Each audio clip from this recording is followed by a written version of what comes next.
içimden havalanan soğuk baharatın tadıma karışıyor. Sonbaharın beyaz ceketli martıları, kayıtsızım kente. Akın eden şehvete karşı gözlerinden masmavi iki kurşun yarası.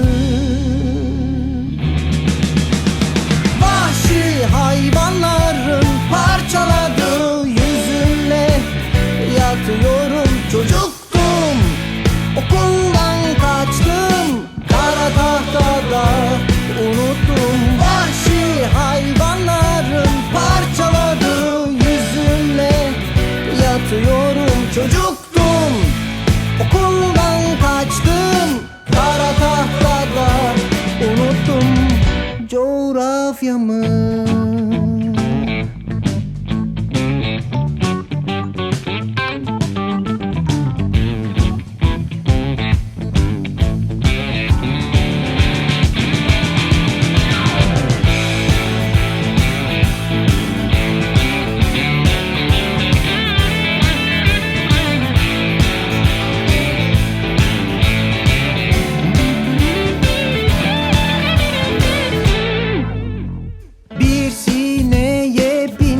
İçimden havalanan soğuk baharatın tadıma karışıyor.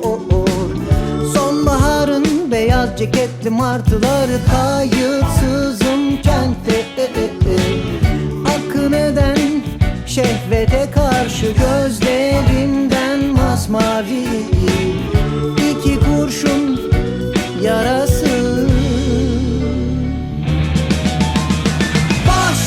Hayvanların parçaladığı yüzümle yatıyorum. Çocuktum, okuldan kaçtım, kara tahtada unuttum. Vahşi hayvanların parçaladığı yüzümle yatıyorum. Çocuk